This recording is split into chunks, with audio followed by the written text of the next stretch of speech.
If there's one thing we've learned about business and life, it's that people are the X factor. They constantly surprise us, both in amazing ways and not so much. We're Ben and Syya, and welcome to the On This Business Bites podcast. This show is all about real life things we all deal with every day, how they relate to business, and how to make some sense out of our daily chaos. Welcome to the show.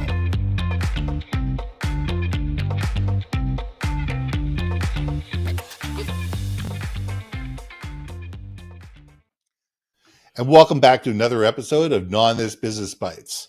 I'm Ben, this is Syya, and let's think about it this way. How do you build champions for your cause? Not everybody's going to be a champion. Most people won't. Most people sit in the interactive mode. Most people sit there and say, you know what? This company does a good job. Great. Thank you. I'll continue to buy from you. And then you have the raving fans. Then you have people that are excited to tell other people about you. They're excited when new products launch. They're excited when they get a new piece of news from you. They're excited to share all this information. They're excited to grab their friends by the hand and bring them to you.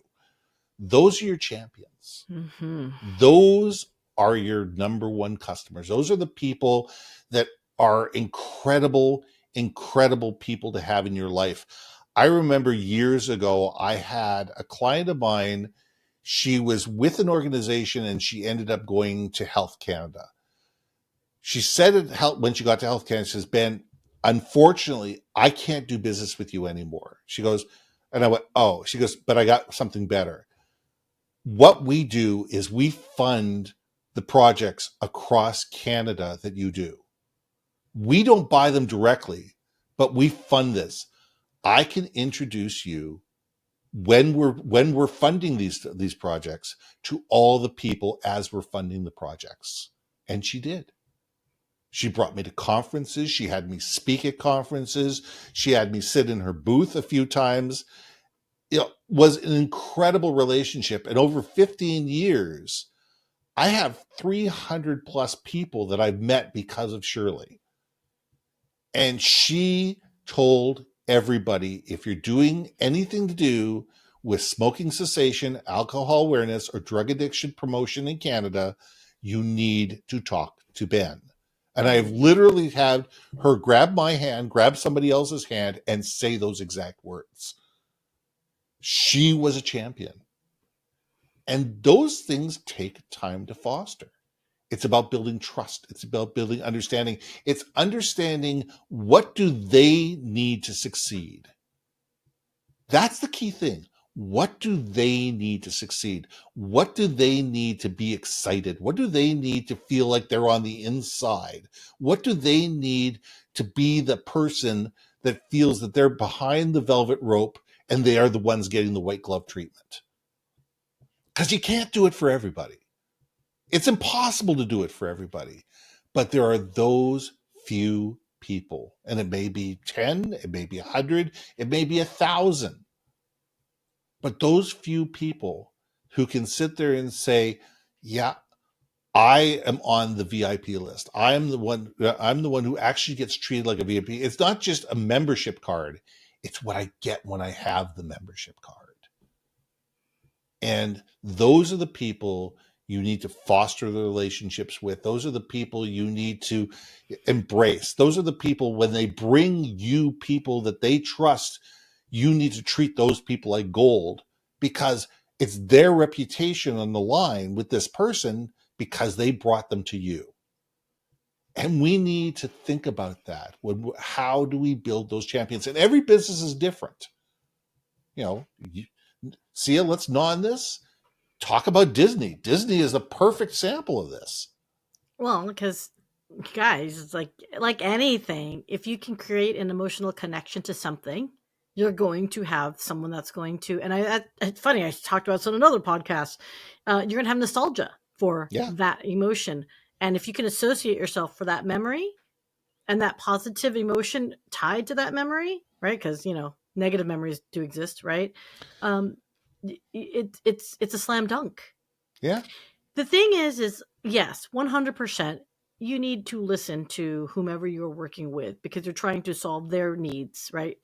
Because, and I've argued this and I will argue it always, humans are selfish. We Yes. have basic needs that we are looking for ourselves. If Hmm. you can solve our need, I'm sorry, let me rephrase this. If you can solve my need, then we can collaborate, Absolutely. right?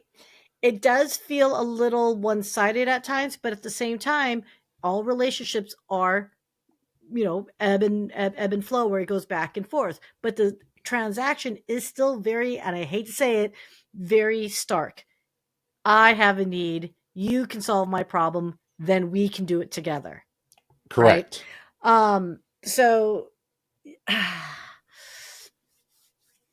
I I think the other part of the equation that we haven't talked about is we can love each other. I love you. You love me. We're doing this together. We've done this for years now. We didn't even Yep. know each other, right? But we fulfilled a need that we both were looking for, right? Yeah. I was And looking we, for a and we really built good, and we built a relationship. exactly. However, the second part you and I did not talk about.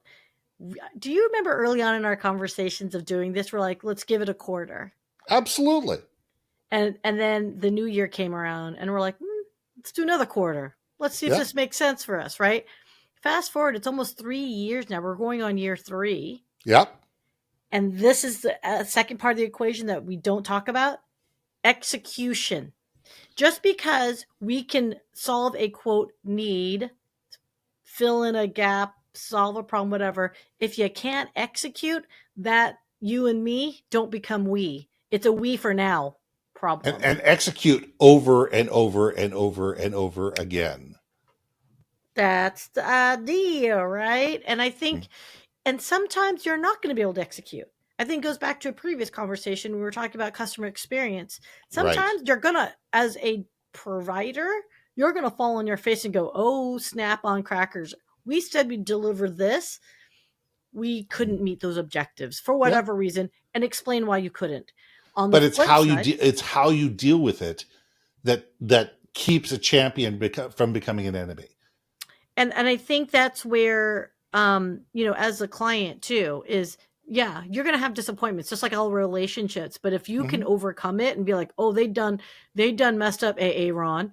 I'll say an example because my background's in technology. If there's a network down issue, Hmm.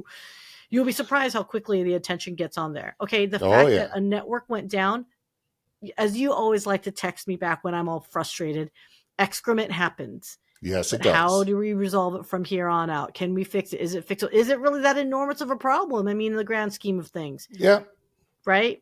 So, you know, maybe what's that saying? Count your blessings. Maybe your network went down during, 4th of July when the odds are high, or Canada Day, odds are high. Ain't no one working. Whew, lucky for you, right? As opposed to if you're a retail store and it's, Black Friday, that's a big problem. You know what I Oh mean? yeah. I Like, mean, I remember when BlackBerry went down for 3 days. whew. When BlackBerry went down for 3 days, I happened to be traveling. I was traveling across the country. I had no idea because I hadn't any. I didn't have access to the news. I wasn't listening to anything like that. I just thought I had 3 perfect days where people were leaving me alone and I could deal with clients because I was dealing with client after client after client after client. So I really wasn't looking at my phone where the rest of the world was going apoplectic because the BlackBerry network was down for 3 days. I was going, oh, okay, I can deal with my clients. Great. Nobody needs me. Great. Perfect. I can just focus on the client in front of me. But Apoplectic. I love that it, word. it was hysterical. That's And awesome. I think that if we look at things that way and we look at it and sit there and say, okay, how do we recover? I think the best part of building champions is how you recover because we're all going to make a mistake. When I'm dealing with my largest clients, in fact, most of my clients, I say, look, there will come a time where I will disappoint you. There will come a time where I will make a mistake.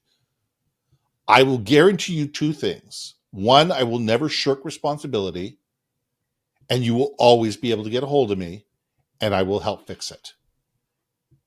I love that. And I Yeah. have built more champions of my cause over the years because people know if there's a problem, Ben's on the other end of the phone.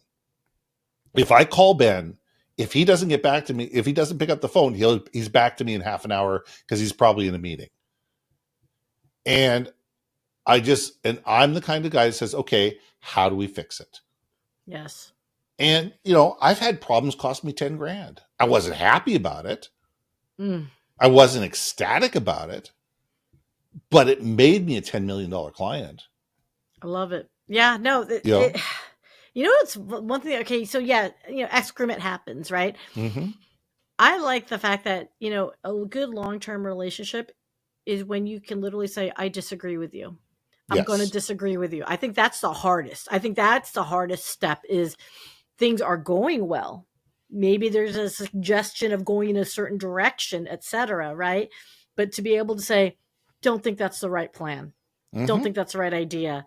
And this is why. I think working through that together, that tells you have a deeper relationship and you have built yourself a champion advocate, whatever it might be. Yeah. Depends on the personality of the person too, right? Because there's cheerleaders that are like, rah, rah, rah. And then there's the more subtle, right? And there's a connector. Like there's also different facets of that, which I think is, I think we're using cheerleader as like the big umbrella, but 100%. Like it could be something that's like passively just as like talking at, with buddies at Canada Day, 4th of July party, right? We're like, oh yeah, this is a great product if you're looking for that, right? So, I never forget in my very early days of selling, and this is going back probably 30 years ago, working for Xerox.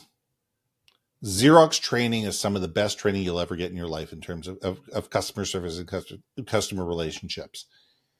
And I never forget somebody telling me, it says, unless you have a 3x3 model, you are not in a client, which means you're dealing with 3 different departments and you're dealing with 3 different levels of decision makers. All the way from the team manager, team managers, junior managers, senior management team. And, and that's a minimum. If you want to build champions within an organization, you have to be in an organization and you have to have the ability for people to know that they can reach out to you and they know that you're going to be there for them. I had one client, they had no idea I didn't work for the company. I was in so many meetings and involved in so many projects. They assumed I worked for the company. That's funny. Because I was in their office twice a week. Now, they were a multi-million-dollar client of mine, and we were working on a variety of different major projects across a variety of different departments. So there was a reason for me to be there so often. But there are people that they said, well, when can I come by your office and have a conversation with you about this? And this was a senior vice president. I said, actually, I don't have an office. What do you mean you don't have an office? I don't work for Canadian. That's funny. I have a very similar story. I was at a client so much talking to different divisions and all that someone's like, should we just give you an office? Like it was meant in jest, but I actually was like, if you wanted to, I'll live here. I don't mind. Sure. Like, yeah, no. Because we give it to one vendor, we got to give it to all the every vendor. Exactly. Yeah. So, but it's amazing when I think that's when you have champions, when people look at you as part of their internal process system. Oh. When they sit there and say, this person knows as much about the company, if not more than I do.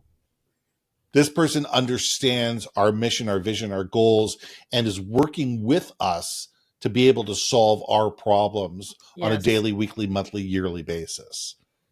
And those are the people that become your champions. Oh, especially like, co-authored this with me. Help me out with this. Does this look good? Does this look good? Yeah. Does this presentation make us look fat? Oh man, if you can get to that level, you're golden. You're gold. Man. You're golden. For sure. Yeah. So I would love to hear people's thoughts in the notes. Tell me about times you thought you had champions. Sometimes you thought you didn't have champions, what you did to create champions. Love to hear it all, either team live, team replay, whatever. Put that information in the chat, and let's hear it all, because you know what, we can all learn from each other. Yeah. And Well, and let's leave it there, because everybody come on back. Let's give the information, and so that way we can move on this over the week. I'm Ben, I'm Syya. and we'll see you soon. Hey.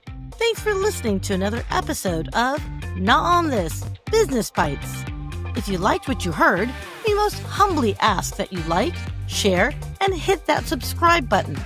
If you want to communicate more effectively within your organization, contact Ben at IamBenBaker.com or me at BrilliantBeanMedia.com.